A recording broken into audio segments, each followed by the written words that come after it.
এই বর্ষায় আমরা তিনজন বেরিয়ে পড়েছি পশ্চিমবঙ্গের এক হারিয়ে যাওয়া রাজ্যের পথে, যেখানে ইতিহাস আজও নিঃশব্দে দাঁড়িয়ে আছে পাহাড়ের কোলে। গন্তব্য জয়চণ্ডী পাহাড়, গড়পঞ্চকোট, পাঞ্চেত, মাইথন ড্যাম ও কল্যাণেশ্বরী মন্দির।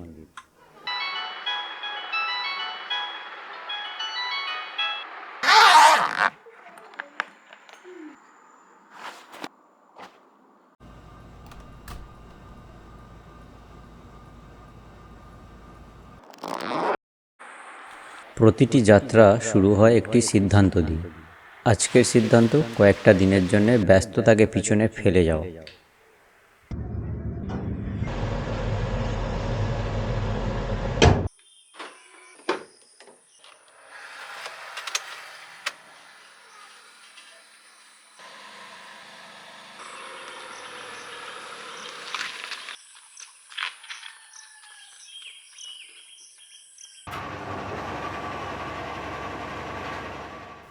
সেই সকালে বেরিয়েছি, খুব খিদে পেয়েছে, ইচ্ছা হলো কচুরি খাওয়ার, কিন্তু কচুরি তো আর পেলাম না, তাই খেলাম মুড়ি চানাচুর।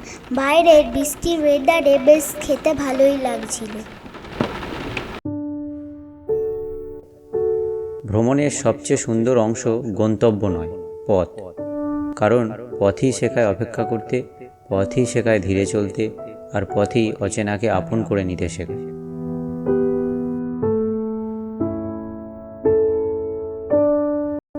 আমরা ২৬ নম্বর অহল্যাবাই হলকার রোড ধরে আরামবাগ বাঁকুড়া হয়ে যাব। কতুলপুরের পর থেকে জয়পুর জঙ্গলের আগে পর্যন্ত রাস্তা একটু খারাপ হলেও তারপর রাস্তা মোটামুটি ভালো।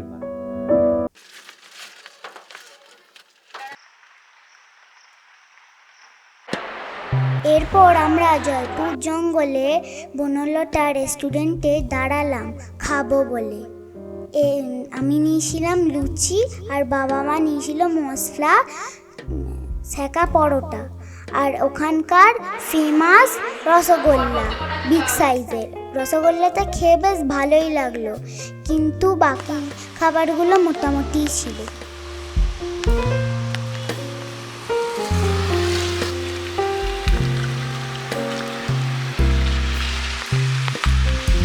আর কোনো দাঁড়ানোর জায়গা নেই, এবার চলে এলাম পুরুলিয়াগ্রামী রোড। দুপুর ১টা নাগাদ আমাদের প্রথম গন্তব্য জয়চণ্ডী পাহাড়ে পৌঁছে গেলাম।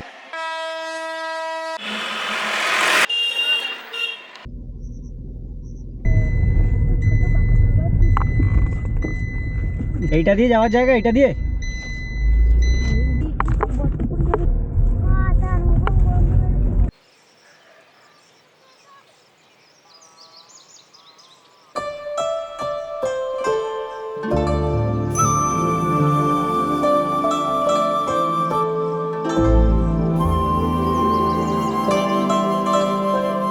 একটি পাহাড় যেখানে দাঁড়ালে চারপাশের পৃথিবীকে নতুন করে দেখা যায়।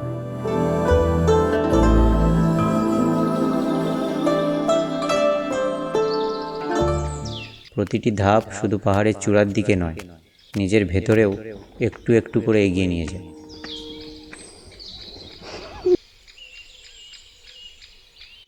সিঁড়ি দিয়ে ওঠার সময় এই পুরনো ভগ্নপ্রায় মন্দিরটা না জানি কোন ইতিহাসের সাক্ষী হয়ে দাঁড়িয়ে আছে। উঁচুতে উঠে যখন চারিদিকে তাকাই মনে হয় পৃথিবী একই আছে, বদলে গেছে আমাদের দেখার চোখ। হয়তো ভ্রমণের আসল উদ্দেশ্য এটাই।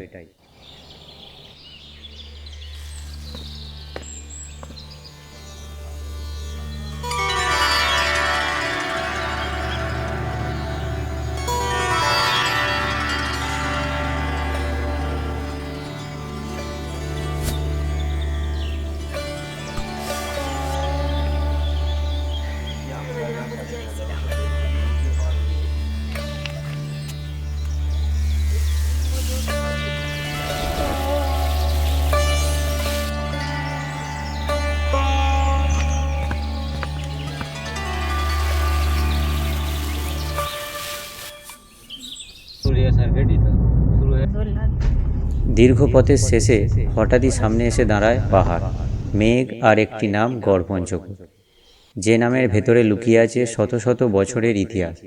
দুপুরের আলোয় পৌঁছে গেলাম সোজা আজকের ঠিকানায়, Garpanchkot eco tourism resort unit 1।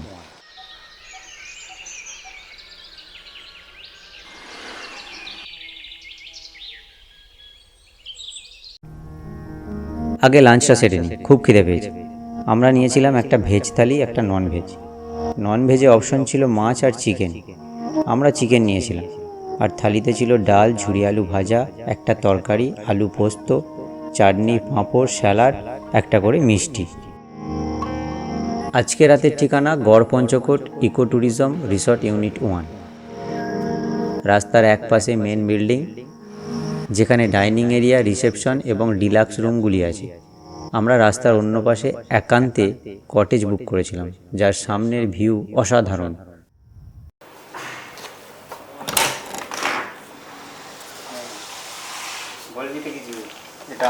এটা আমাদের হোটেল, রুমটা, গড়পঞ্চকোটের রুমটা আসুন দেখাই। রুম ট্যুরটা অন্য এক ভিডিওতে দেব। আমরা আছি গড়পঞ্চকোট ইকো ট্যুরিজম ইউনিট 1 রিসর্টটায়। আমরা ওখানে লাঞ্চ করলাম। আর এই দাঁড়া বলতে দেন। ভেজ থালি নিল 250, আর নন ভেজ থালি 2 পিস চিকেন দিয়েছে 360 টাকা। রুমটা যথেষ্ট ভালো, যেমন দেখালাম, কিন্তু একটা ব্যাপার হচ্ছে, আসতে না আসতেই বলে দিল যে বাইরে ছবি তোলা যাবে না, শুধু মোবাইল ছাড়া। মোবাইলে তোলা যাবে, কোনো ডিএসএলআর বা এমনি ক্যামেরা ইউজ করা যাবে না। জানি না কেন, টাকা দিয়েছি, কোথাও কিন্তু লেখা নেই বুকিংয়ের সময়। তো এটা আসার আগে একটু ভেবে চিন্তে আসবেন। বাকি রুম ভালো, সার্ভিস কীরকম সেটা পরে বোঝা যাবে। রুমটা সাজানো গোছানো ভালো। রুমটা অনেকই বড়। রুমটা অনেকই বড়, তাই তো। চলো এবার আমরা একটুখানি ফ্রেশ হয়ে রেস্ট নিয়ে তারপর আমরা বেরোবো।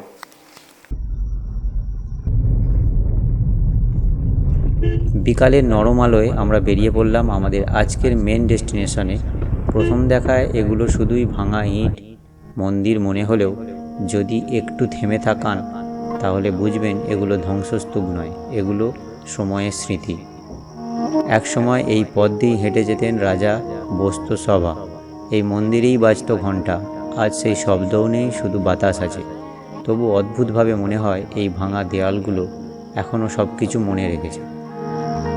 লোককথা বলে, আক্রমণ, যুদ্ধ আর সময়ের নির্মম আঘাতে এই রাজ্য ধীরে ধীরে হারিয়ে যায়।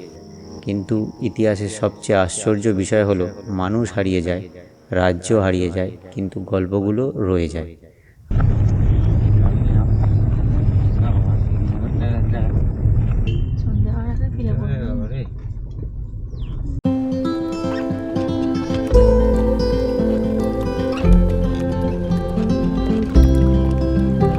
সন্ধ্যা নামার আগে যেখানে পাহাড় শেষ হয় আর শুরু হয় বিস্তীর্ণ জলরাশি, গন্তব্য পাঞ্চেত ড্যাম। পাহাড় আর জল দুটো ভিন্ন পৃথিবী, কিন্তু এখানে তারা যেন একে অপরকে সম্পূর্ণ করেছে। কিছুক্ষণ সময় কাটিয়ে আমরা ফিরলাম রিসর্টে।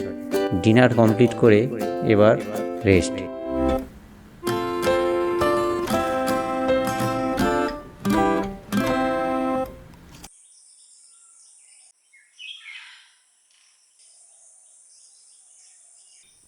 প্রতিটি সকাল একই রকম নয়। কিছু সকাল আমাদের তাড়াহুড়ো শেখায়, আর কিছু সকাল শুধু থেমে থাকতে শেখায়। গড়পঞ্চকোটের এই সকালটি ঠিক তেমনই। এখানে সময়কে ধরা যায় না, শুধু অনুভব করা যায়। ভালো করে পড়েছিস? সবাইকে অনেক অনেক ভালোবাসা।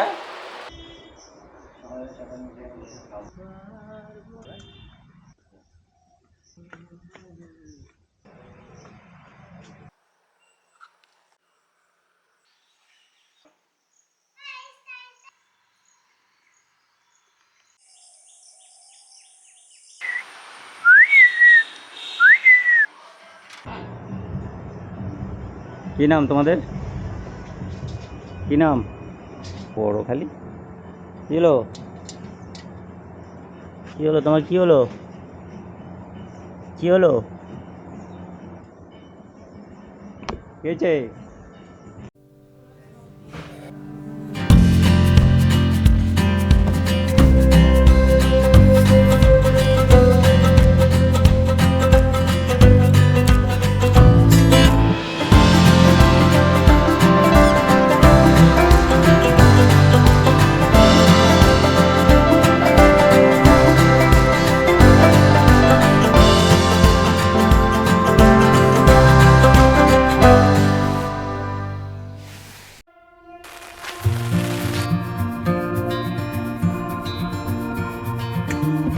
একটি গন্তব্য শেষ হলেই আরেকটি গল্প শুরু হয়।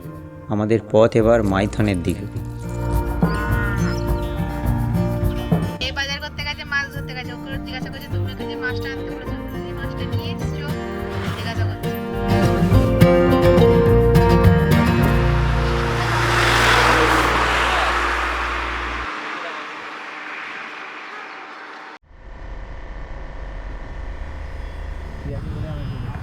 যাবার পথে আসানসোল পুরুলিয়া রোডের ধারে চোখে পড়ল বাবা বিরিঞ্চিনাথ ধাম দোয়ার, যেটি কোনো এক ইস্পাত কারখানার ভেতর দিয়ে গিয়ে অসম্ভব সুন্দর পাহাড়ে ঘেরা লোকেশনে অবস্থিত।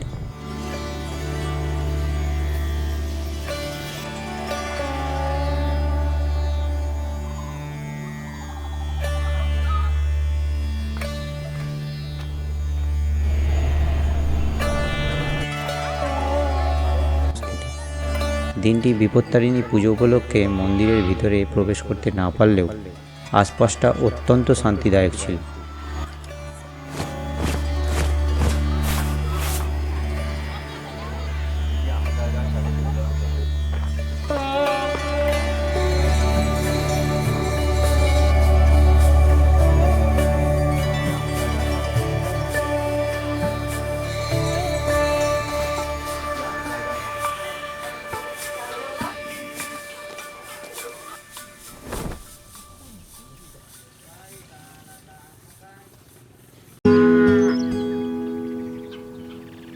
এবার গুগল ম্যাপ খুঁজে যাওয়ার পালা বরন্তি লেক।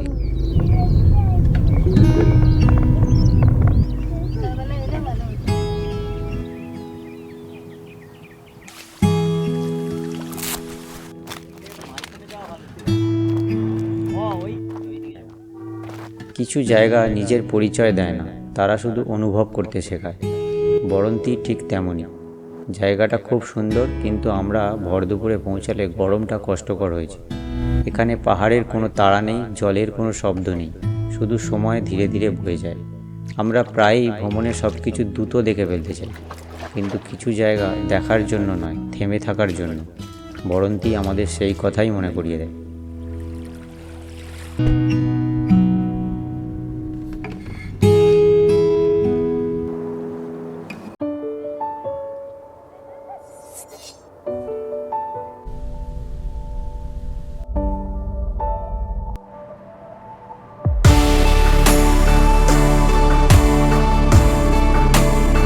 পৌঁছে গেলাম আজকের ঠিকানা মজুমদার গেস্ট হাউস, যেটা আমরা বুক করেছিলাম ডিবিসি সাইট থেকে।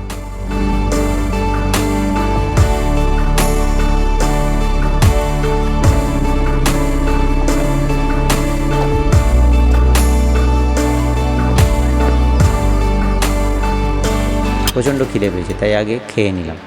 এখানে রান্নাবান্না কিন্তু দারুণ, একদম ঘরোয়া, এবং দামও তুলনামূলক প্রাইভেট হোটেলের থেকে অনেক কম। আমরা দুপুরে থালি নিয়েছিলাম, ছিল ভাত, মাছ, ডাল, কড়াই আলু তরকারি, ঝুরি আলু ভাজা, স্যালাড, মিষ্টি। রুমটা সাদামাটা কিন্তু পরিষ্কার। সব থেকে ভালো ব্যাপার, রুমের দরজার বাইরে মাইথন ড্যামের এই সুন্দর দৃশ্য। অন্য একটা ভিডিওতে ডিটেল হোটেল ট্যুর দেব। চারিদিক ছোট ছোট পাহাড়, জল আর আকাশ। জীবনে অনেক প্রশ্নের উত্তর হয়তো শব্দে পাওয়া যায় না, কখনো কখনো একটা নীরব বিকালেও সবচেয়ে সুন্দর উত্তর হয়ে ওঠে।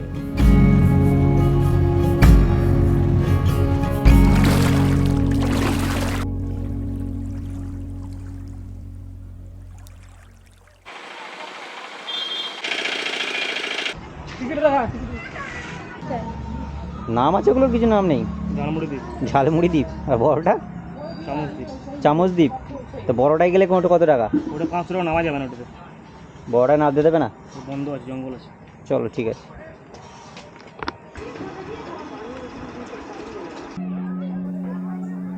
কিছুক্ষণ বিশ্রামের পর আমরা বেরিয়ে পড়লাম বোটিংয়ের জন্য। আমরা হাতে টানা নৌকা নিলাম। 3 জনের ভাড়া পড়লো 500 টাকা। ওই দূরে দ্বীপগুলো দেখা যাচ্ছে, এটার নাম চামচ দ্বীপ। এখানে নামা যায় না জঙ্গলের জন্য।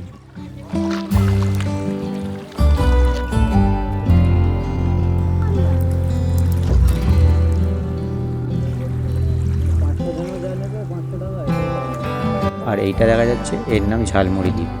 আমরা এখানে নামলাম, একটু একান্তে সময় কাটালাম।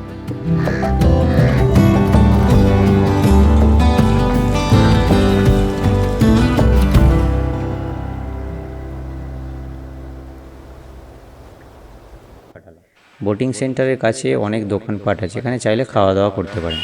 ওঠ ওপরে ওঠ।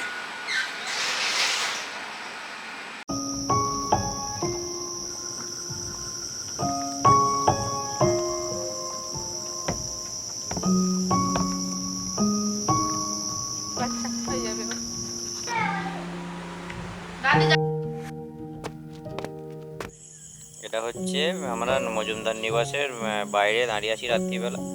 ছোট একটা পার্ক আছে, ওই যে দূরে পাহাড়টা দেখা যাচ্ছে, আশা করছি ওই যে পাহাড়টা দেখা যাচ্ছে। সন্ধ্যাটা গরম গরম চিকেন পকোড়া আর চা জমে গিয়েছিল। দিনের শেষে এই টেবিলে শুধু খাবার থাকে না, থাকে সারা দিনের গল্প।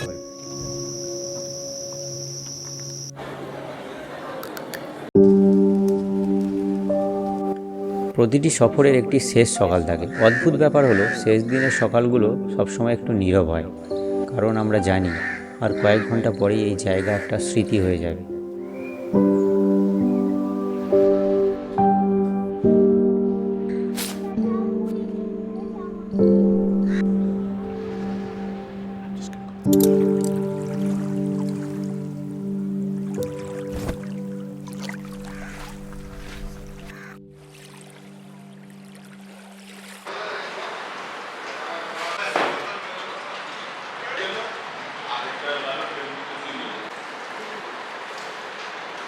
পুরি খাবি না বললি?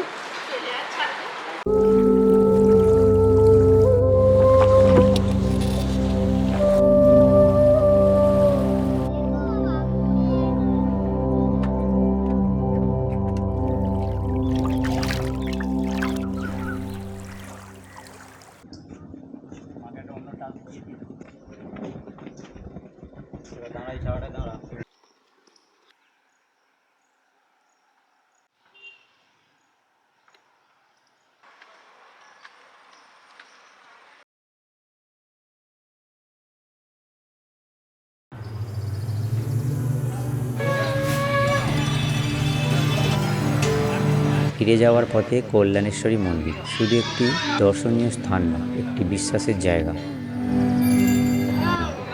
এখানে মানুষ আসে কিছু চাইতে নয়, অনেকেই আসে শুধু কৃতজ্ঞতা জানাতে।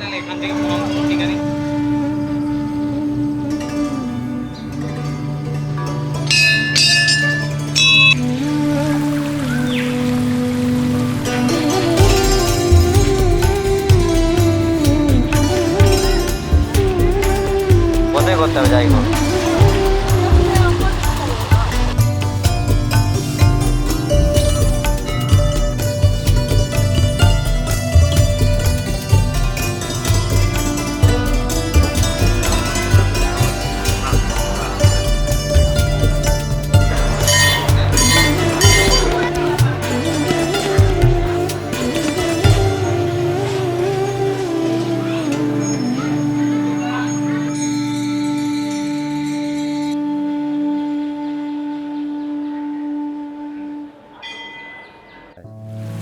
তিন দিন, অসংখ্য মুহূর্ত, কয়েকশো কিলোমিটার পথ। আমরা শুধু নতুন জায়গা দেখিনি, শিখেছি ইতিহাসকে সম্মান করতে, প্রকৃতির নীরবতা শুনতে, একসঙ্গে কাটানো সময়ের মূল্য বুঝতে। হয়তো বছর কয়েক পরে তারিখগুলো ভুলে যাব, কিন্তু বৃষ্টির গন্ধ, পাহাড়ের নীরবতা, মাইথনের জল আর গড়পঞ্চকোটের সেই পাহাড়ের কোলে ভগ্নপ্রায় মন্দির মনে থাকবে চিরকাল।